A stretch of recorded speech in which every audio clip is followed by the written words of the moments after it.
अहम समझते हैं? किस तरह के फैसले लिए जा सकते हैं इस दौरे के दौरान?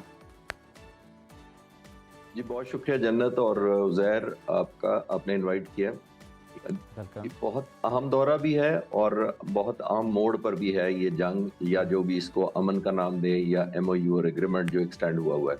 हुँ, बड़ा इम्पोर्टेंट इसलिए है कि ज़ाहिर है ऑलमोस्ट तकरीबन 160-70 दिन हो गए, दुनिया हॉस्टेज बनी हुई है।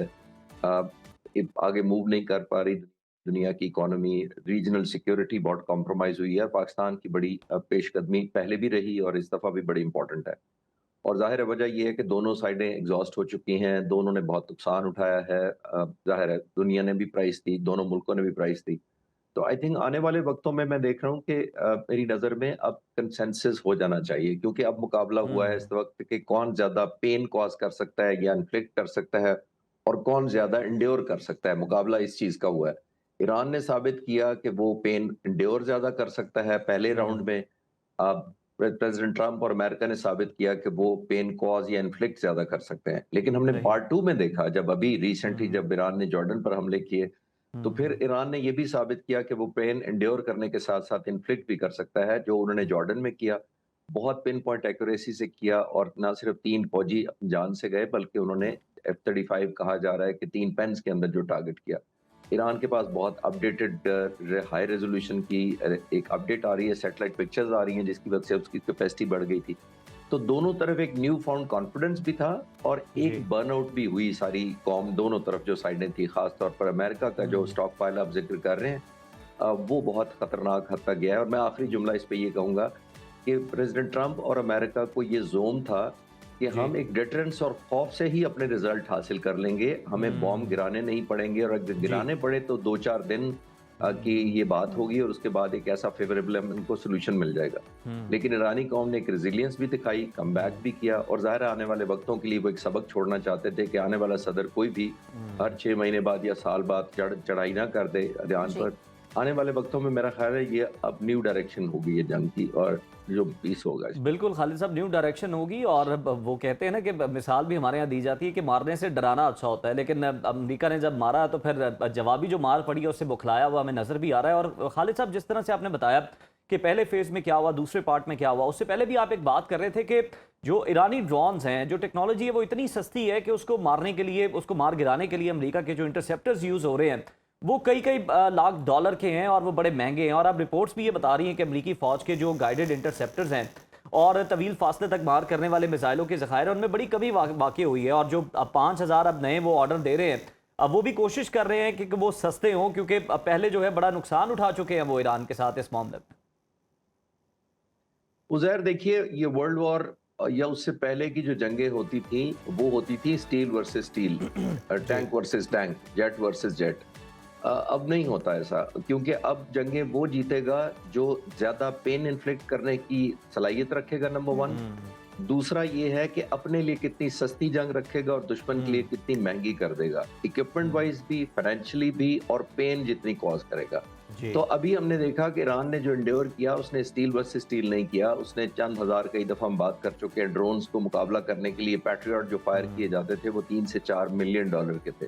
हुँ, और 3 से 4 मिलियन डॉलर का चांस अमेरिका इसलिए नहीं ले सकता था कि अरब मुल्क, जिनको वो तकरीबन 16 के करीब बेसिस थे यहाँ पर, उनको ये भी अश्योर करवाया गया था ओवर द डिकेड्स, और कई दिहाइयों से कहा जाता था कि अमेरिका दिफा करने को आया है और हुँ, रहेगा। हुँ, जब उन मुल्कों ने देखा कि वो जी। सिक्योरिटी भी ब्रीच हुई, उन मुल्कों को हिट भी हुआ, पब्लिक ओपिनियन भी खिलाफ हुई, और वो ज़ोम उन मुल्कों का भी टूटा कि यहाँ पर कोई हमला नवर नहीं हो सकता, जी। तो ईरान ने एक न्यू पॉलिसी किया।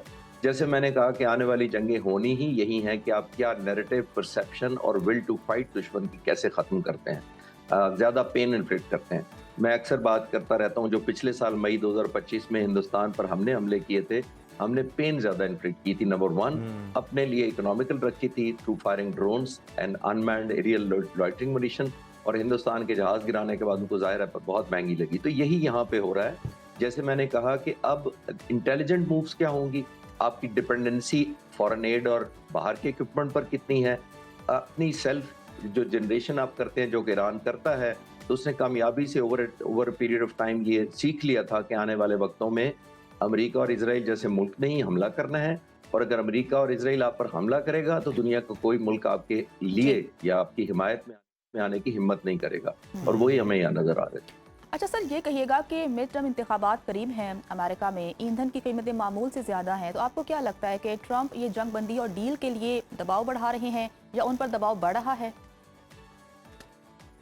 जी जन्नत, देखिए दोनों तरफ से साइकोलॉजिकल और माइंड गेम भी होती है। यानी आप, जैसे मैंने पिछले सवाल के जवाब में अर्ज किया कि आप बिल्ड टू फाइट खत्म करते हैं, लेकिन अंदर क्या प्रेशर नुमाया नहीं करते। ईरान को भी शायद अमेरिका की और नेतन्याहू की कमजोरी पता है कि 2 महीने बाद नेतन्याहू का इलेक्शन है और 3 महीने बाद प्रेसिडेंट ट्रंप का इलेक्शन है। ईरान भी इसीलिए ड्रैग भी कर रहा था और वो चाह रहा था कि एक एलिमेंट ऑफ एम्बेरसमेंट पैदा की जाए, और प्रेसिडेंट ट्रंप पर ये डेफिनेटली प्रेशर था कि उनको पता था कि अगर मैंने जल्दी जंग वाइड अप ना की, इलेक्शन पर फोकस ना किया, पब्लिक वेलफेयर की बात ना की, ऑयल प्राइसेस कम ना हुई, पब्लिक ओपिनियन मेरे खिलाफ ग्लोबल भी और डोमेस्टिक भी अगर सबसाइड ना हुई, तो चांसेस हैं कि वो इलेक्शन हार जाएंगे। तो आई थिंक उनके लिए भी बड़ा इंपॉर्टेंट था। और दूसरा, आपने देखा कि शो स्पॉइलर के तौर पर इजराइल रिपीटेडली इसको खराब भी करता रहा है, कई जगह फॉल्स फ्लैग ऑपरेशन की भी रिपोर्टें हैं। उसकी वजह यह है कि इजराइल को पता है और खासतौर पर नेतन्याहू को पता है कि उसकी ये एग्जिस्टेशनल थ्रेट है, उसके लिए अमन होना यहाँ पे। यानी जितना यहाँ पे रहेगा जंग का माहौल, उतना ही अपने लोगों को वो हिजान खेजी, सनसनी खेजी और एक एलिमेंट ऑफ एश्योरेंस देता रहेगा कि अभी तो हमने ईरान को क्रिपल करना है, अभी तो हमने टेक ओवर करना है, रजीम चेंज करनी है। यानी लोगों के अंदर एक फॉल्स होप या गलत उम्मीद पैदा किए रखेगा बुनियादी तौर पर नेतन्याहू। तो आई थिंक ये सब कुछ समझते हुए ईरान ने एस्केलेट भी किया, और जाहिर है फिर एक साइड को डी एस्केलेट करना पड़ता है, जो कि इस दफा प्रेसिडेंट ट्रंप लग रहे हैं। बिल्कुल सही है। सर, अगर हम ईरान की नई एटमी ताकत, आपने हुर्मुज़ की बात कर लें, तो उसका जो कंट्रोल है वो हासिल ना होना और फिर अमरीकी नाकाबंदी ख़त्म करने की शर्त पर आपको लगता है कि वाशिंगटन राज़ी हो जाएगा? मीनवाइल ओमान और ईरान जो है वो आपस में डिस्कशन भी कर रहे हैं स्ट्रेट ऑफ हुर्मुज़ को लेकर। उज़ैर, मेरा मानना यह है कि स्टेक्स इतने ज्यादा हो चुके हैं, हाइप इतनी ज्यादा क्रिएट हो चुकी है, दुनिया उन ऑब्जेक्टिव्स को जो अमेरिका और इजराइल ने सेट किए थे हमला करते वक्त, रजीम चेंज था आपके सामने, न्यूक्लियर था, उनके मिसाइल टेक्नोलॉजी थी, सब कुछ उनके लोग भूल चुके हैं। एक चीज सबको याद है, वो है स्ट्रेट ऑफ हॉर्मुज़, क्योंकि अमेरिका ने इतना ज्यादा फोकस किया और ईरान ने इस सब्जेक्ट पे इतनी रेजिलियंस दिखाई कि वो एक वॉर ट्रॉफी के तौर पर सामने आया है। हमें लगता अब ये है कि जिसके पास स्ट्रेट ऑफ हॉर्मुज़ चला गया वो जंग जीत जाएगा। तो प्रेसिडेंट ट्रंप भी ये चाहते हैं कि किसी तरह लोग ये भूल जाएं, और ईरान चाहता है कि मैं भूलने नहीं दूंगा। मेरा ख्याल ये है कि जो MOU होगा वो 60 दिन या 90 दिन का ही होगा, ताकि दोनों मुल्क चाहते हैं, दोनों साइडें चाहती हैं कि लोगों के और हम जैसे मीडिया के लोगों के ज़हनों से ये फेड आउट हो जाए जंग, यानी आहिस्ता आहिस्ता डिमिनिश कर जाए। बिल्कुल ऐसे ही जैसे आप मीडिया की खबर एक दिन फोकस होती है, थोड़े दिन बाद वो डाइल्यूट हो जाती है अगर उसके अंदर कोई खास या अहम बात रिपोर्टिंग के लिए ना हो। तो आई थिंक ये चाहते हैं कि डाइल्यूट हो, फेड आउट हो जाए, ताकि आहिस्ता आहिस्ता है कि दुनिया के लिए न्यू नॉर्मल बन जाए और दुनिया उस तरह अकाउंटेबिलिटी दोनों साइडों की ना करे। और आखिरी जुमला मैं बड़े इंपॉर्टेंट कहना चाहूंगा कि आयतुल्लाह खामनाई की शहादत के बाद जो मुश्तबा खामनाई और उनके जो साथियों को IRGC को जो एक डिग्री ऑफ एश्योरेंस मिली है, वो भी उन पर कर्ज चढ़ गया है। लोग समझ रहे थे कि हमें बदला लेना है, हमें सीजफायर नहीं करना है, और आने वाले वक्तों में मुश्तबा खामनाई की हुकूमत की लेजिटिमेसी, उनकी अपनी लीडरशिप की लेजिटिमेसी डिपेंडेंट होगी कि वो कितना जबरदस्त या फेवरेबल एक डील लेकर ईरानी लोगों को दिखाते हैं, वो साबित करते हैं कि मैं देखें इतना ज्यादा जो रेजिस्टेंस दिखाई, कुर्बानियां दी, लोगों ने जाने दी, उसके बदले में ये फतह लेकर आपको आया। तो वो फतह की जो डिग्री होगी वो डिपेंड करेगी कि मुश्तबा खामनाई की लेजिटिमेसी आने वाले वक्तों में कैसी होगी। अच्छा सर, लास्टली बताइएगा कि ईरान की जानिब से अपने समुद्री रास्तों की निगरानी का इंतजाम कायम रखना, यूरोप को बारूदी सुरंगें हटाने में शामिल करना तेहरान की कितनी बड़ी सिफारती कामयाबी होगी?